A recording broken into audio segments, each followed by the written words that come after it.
Hello.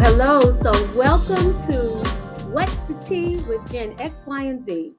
This is a show with 3 generations, 3 perspectives, 1 cup of truth. So get ready for a refreshing take on hot button topics.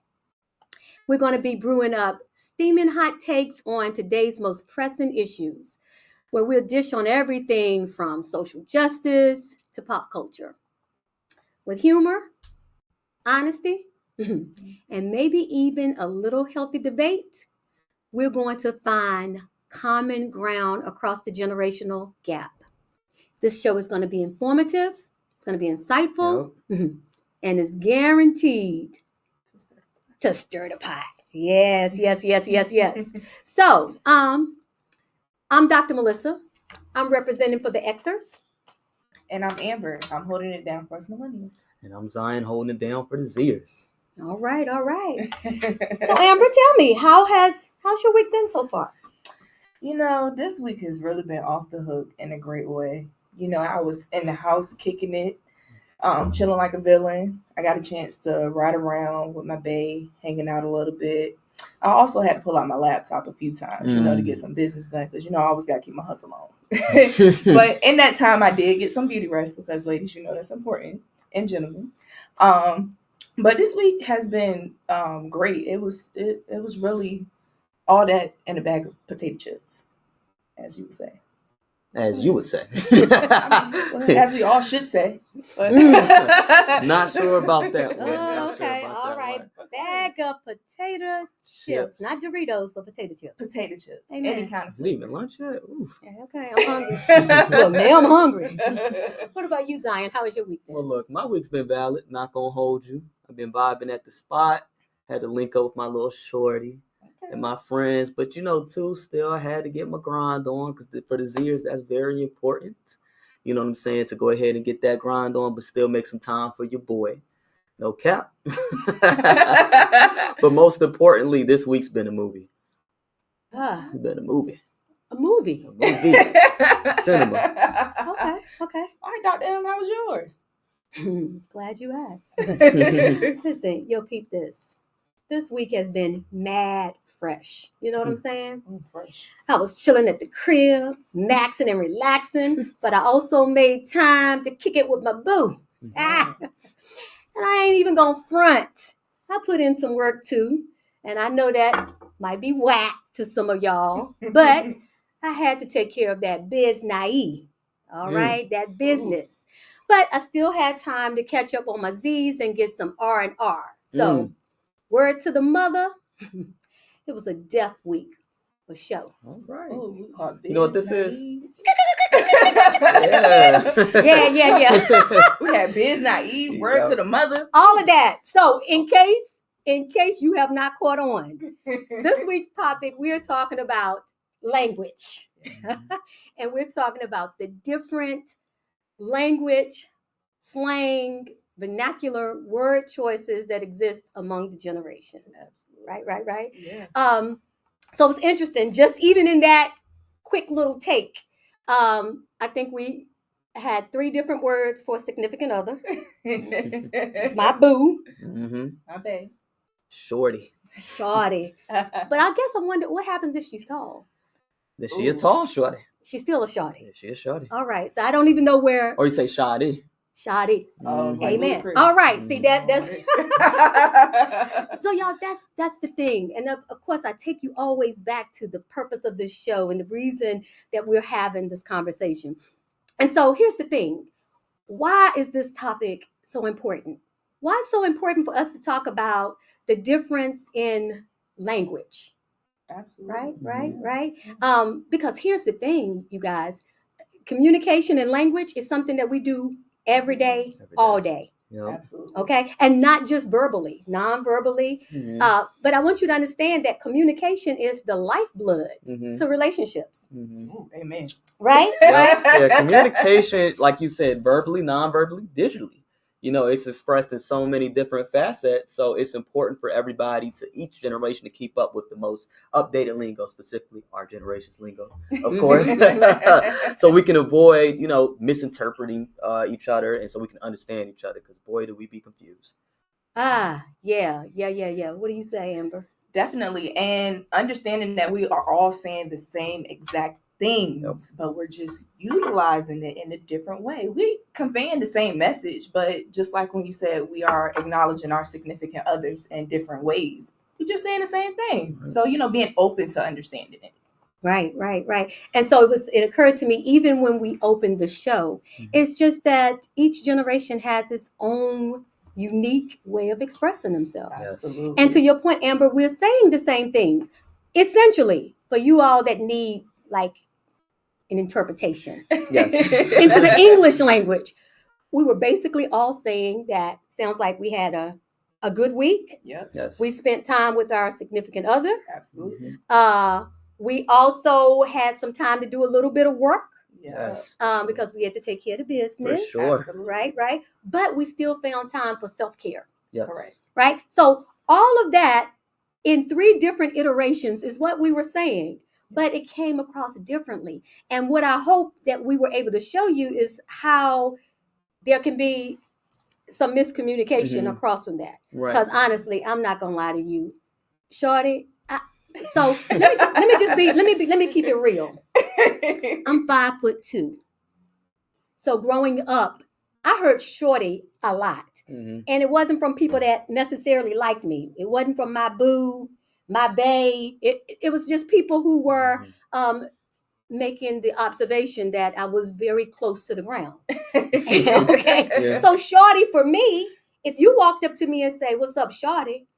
I'm like, you don't know me like that. Like, what's going on? About to raise up. Oh, raise up. What does that mean? Yeah, right? Yeah, But- to raise them up. But it's amazing that when we have these different words in the Z generation, everybody understands exactly what that means. Right. In an X generation, it's like, Shorty, like what exactly are you talking about? Right. Yeah, no, absolutely. And to that, being called Shorty for me, of course, I'm tall, so like you calling me Shorty, I'm feeling like you being funny. So, like I understand it, but for us with calling our significant others bae, it's like, who want to say baby or honey like the exes do? So I felt like, well, not me personally, but saying bae is getting the point across, but you don't got to say all of it. So like, hey babe, right, get what you want out. So like you said, communication is steadily evolving. So like you said, something like the bae and the honey is a little outdated. But that's okay. Not bae, y'all still use bae. Not really. So what y'all? Oh well, you did say y'all use Shorty. Okay. Yeah, Short. To each his own. My girl. To each his own. But the point Dr. M was trying to say, as well as Amber, is communication is communication. And that's essential, no matter how it's utilized. At the end of the day, it still retains the same meaning. So that's why we have to respect and acknowledge that despite the different terminology, it still retains the same meaning. To that point. Okay, so let's do a round robin real quick. Throw out some common slang or phrases from your generation. I'm going to start with, for house, we would say, if I'm at home, I'm at the crib. Okay. Well, for us, we would call the crib the bando. The bando. The bando. Now that was, popular for one of the rap groups that came out, within the 2000s, but they was calling the abandoned crib the bando. The bando. Crib, which makes sense because a crib is where you, okay. But the bando. The bando. Never heard that. Okay. Yeah. And I heard you say spot. Spot, if you want to be a little base with it, we use crib too, but look, some people, now I feel like there's a divide depending on which coast you on, but I done heard cribbo. I've heard cribbo too. Yeah, I heard a lot of my people use cribbo. I've heard cribbo too. Yeah, cribbo. But back to bando though, if you're saying abandonment, bando kind of correlates. What is abandon about being home? I mean, sometimes some people do. What a morbid thought. It's an abandoned house? Okay. It still represents a Maybe crib, it's though. band though, like we band together Thank you, Amen. under sir. one household. Yes, amen. See, Yeah. bridging the gap. And this is what this is what I love. I love the fact that we're having this conversation. But here's what I'm going to say to you, and it's amazing because, and we're going to talk more about that as we go through the episode. But it's really when we get to this part about trying to bridge the generational gap and why this is so important is because we're trying to learn about each other. Right. We're trying to show respect and appreciation for the diversity that we have. Exactly. And it's amazing because each generation feels like their terminology made sense. So when I say crib makes sense. Crib, baby crib is at the house, is where you at. Bando, not so much. Cribbo, Cribbo. basically you just plagiarized crib. And you took our crib and made it, put an O on what it. they wanted. Our original. But this is why this conversation is so important, you guys, so that we are respecting and appreciating the originality, the creativity in each generation. Because I will say bando is very creative. And if you understand what it means, I mean, I'm sure it's a pretty dope word. Absolutely. Dope from my generation. Yeah, fly. It's a fly word. But this is why this conversation is so important. And so we're going to go ahead and cut to a commercial break. Don't go anywhere. Come on, you haven't had this much fun all day. No, Come on back while we continue to chop it up and talk about the different language and communication styles amongst the three generations. You might learn something new. See you in a minute. Catch the wave of success with Standing on Business with Dr. Melissa. Unlock your purpose, align it with your entrepreneurial spirit, and witness your business thrive. This isn't just about authenticity, it's about building a foundation so solid, your business becomes synonymous with profitability. Tune in as we delve into marketing strategies that work and create an empire that stands on business. Because when purpose meets strategy, success is inevitable. Standing on Business with Dr. Melissa, where authenticity meets profitability. Okay, so welcome back to What's the Tea with Gen X, Y, and Z. So let's delve into this. We left at the last segment talking about the importance of having this conversation about languages and communications across the generational spectrum. So let me ask you, how is slang and language vernacular unique to the different generations? How's it unique to the wires? It's unique because we get to, I ain't gonna say make words, but we get to filter different words to what we feel like is, unique to us and easier for us, and that's cooler for us, you know? So we what I've realized that millennials do, just looking up some statistics, we are recycling what Xers use, and then we are formulating it to be a little bit cooler. No shade, but no, that sounds like some shade. It feels better coming in our way from millennials than how the Xers were saying it, and a little bit of spice to it, a little bit of flavor. So what you're saying is that you're taking our stuff and making it better. We're making it better, and that's a matter of perspective, you guys, which is a part of the show. Amen. It is. Can't even fuss there. What about you, Zai? I would say for us Zers, it's more culturally influenced and media influenced. Okay. So if you look into regard of your artist or a streamer or a YouTuber, sometimes they're creative and create words that just sticks with their audience, which is obviously their own generation, right? So that's can't talk. In regard to media, that's where they would typically rely on their streamers, and then not to mention social media as well. Social media has a big impact. You have creative people all over the world. Absolutely. So when you give them access to go ahead and post any word, verbiage, any sentence, phrase they want, that picks up fast. So if y'all pay attention, there's always a new term trending every once a month, sometimes twice a week. Absolutely. Everything just goes viral. Yep. Oh, well, listen, if you let oftentimes I'm on Facebook and I'm reading a post and there's KY. Really, you guys, I'm literally looking up or calling one of my kids and I'm like, what exactly does this mean? Right? You are so correct. And this is why it's important, because really, if you're not a part of that generational conversation, sometimes you're left out. Yeah. And God forbid you respond to something that you should not have. Or, here's my thing, y'all, emojis. First of all, I was using the wrong emojis for the wrong thing. Like, I sent some emojis to my daughter, and I thought, it was like, and she was like, okay, why that face? Or why? And I'm thinking, well, it was just a little round yellow face, and I didn't understand that if the eyes were closed, it meant eye, and it, and the eyes up. I didn't know, you guys. I was just pushing emojis because I'm like, I see people use emojis. And here's the other thing I was told: I overuse like LOL. I overuse, like in my text messages.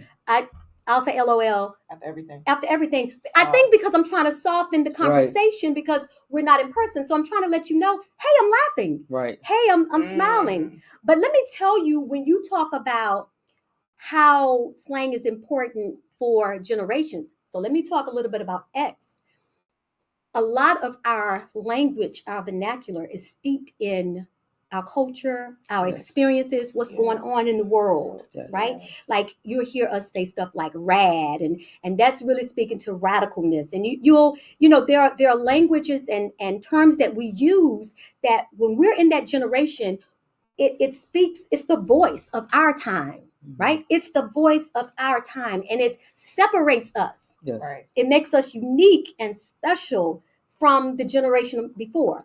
So while I looked at Amber when she talked about them taking our stuff, and I'm a big recycle person, but recycling our stuff and making it better, you guys, that's what the world is built on. Exactly. It's built on innovation. Yes. Taking something and making it better. And to add on what you said, if I could, really quick, as you was talking about emojis and innovation. So communication, there's different aspects of communication: verbal, nonverbal, and digitally, as we were saying.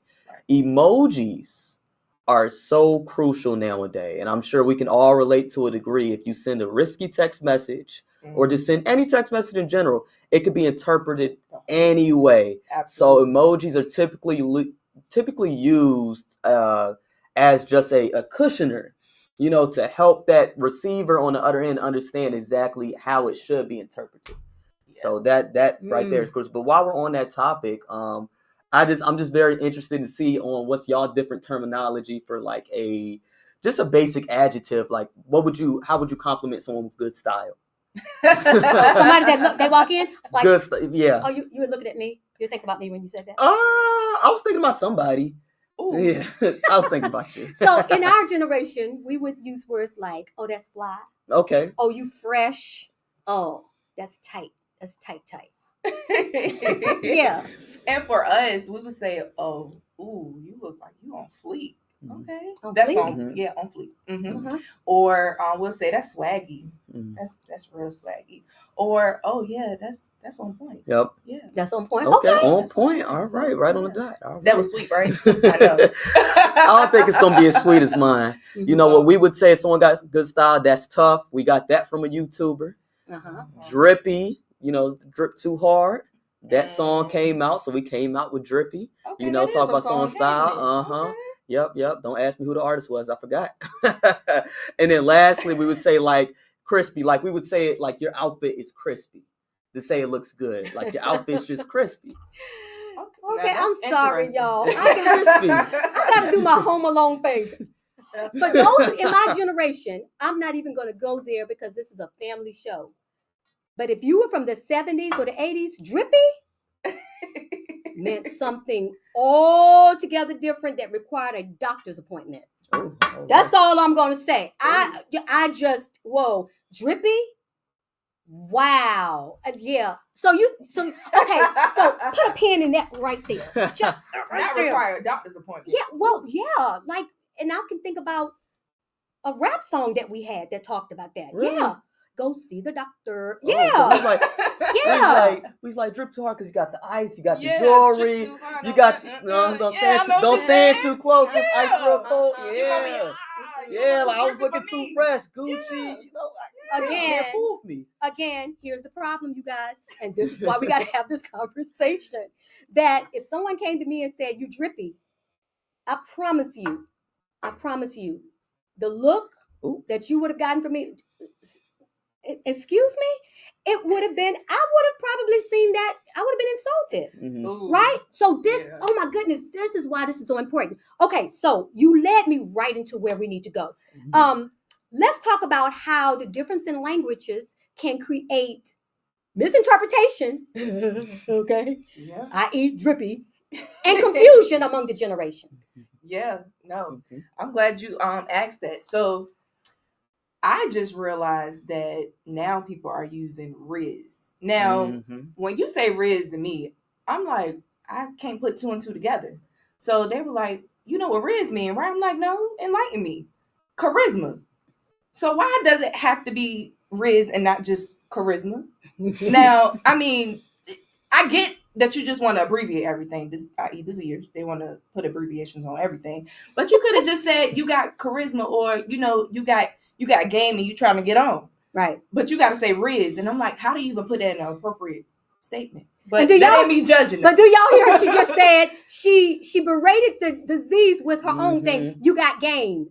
Now go back to a boomer and they'd be like, "What game are we playing?" Like, so You're right, it's exactly. amazing. It's amazing. It Diane, talk from your experience. What about miscommunication and charisma? Charisma. See, just my confusion. Yes, with the barriers that we have. Yes, absolutely. So I'm just going to go ahead and use previous terminology I used in regards to crispy. And so about maybe a few years ago, I was working a job, food service job, and every now and then we would have a monthly meeting. So, if you know about the jobs, especially my ears, I'm sure when you in that meeting and you weren't scheduled that day, you wanted to come in your best outfit and show people you could dress outside of work. Okay. So I came into an outfit I thought was pretty nice, a fly, I thought was fly. Okay. And I had an older coworker next to me, and then one of the younger coworkers I had, one of my friends, was like, "Okay, like your outfit looking real crispy." And then the older coworker was next to me, and she was like, "Crispy, did you leave it in the dryer too long? Is it hot?" I was like, "No, he's saying it looks good." Oh, okay. I would have said that 1,000 times, yes. Right? So and just to encapsulate that point, just today, we were having a conversation with our producer, and Amber was there, and he's a millennial, he's a Y as well, and they were referring to Amber's dad hat. She was like, "Yeah, I had to break out the dad hat today." Now, I have a doctorate degree, so I try not to look ignorant a lot. But I was smiling and I was thinking to myself, what in the world are they talking about? And long story short, when she explained it to me, it was just some euphemism that they have as wires that they talk about fitted versus dad hats because of something that goes in the back. Whatever. What I'm telling you is I was completely lost in the conversation. But I asked the question. I realized I didn't know, and so I said, "Okay, I'm sorry. I'm lost. What does that mean?" Right. And so that takes us to wrapping up today and sort of putting a pin in this thing, right? The fact that it's important that we have these conversations so that we can get clarification. So as we wrap up today's episode, I want us to focus on a few key takeaways. And the first one is embracing language differences can lead to a more authentic and meaningful connection among the generation. Absolutely. And second, being open-minded and willing to learn new words and phrases, showing respect and adaptability in our ever-changing world, because y'all, it's changing and fast. That's right. Yes. That's right. And finally, having conversations like this can remove any barriers that would prevent us from completely understand each other and foster understanding relationships and conversations, promote communication without confusion. Ooh, yeah. That's a big one. That's a big one. That's a big. So you guys, it's all about fostering understanding and breaking down barriers. So I want to thank you guys for joining us on this journey of exploring language differences across the generations. And I want you to remember that every conversation that you have is an opportunity to learn, to grow, and to connect with each other. Because you guys, at the end of the day, we're all still a part of the same world, the same conversation. Absolutely. And bridging the generational divide is not just important, it's necessary for creating a future that works for all of us. Absolutely. So let's keep this conversation brewing. Let's keep asking questions. Let's keep listening to understand. And let's keep acknowledging the unique challenges that each generation faces. You guys, we got to look for common ground because trust me, it's there. So, well, y'all, that's the tea, y'all. Till next time, I want you to keep sipping and keep talking. Tune in next week for another thought-provoking and entertaining conversation that bridges the gap, bridges the generational gap, one cup at a time. Take care. See you next week.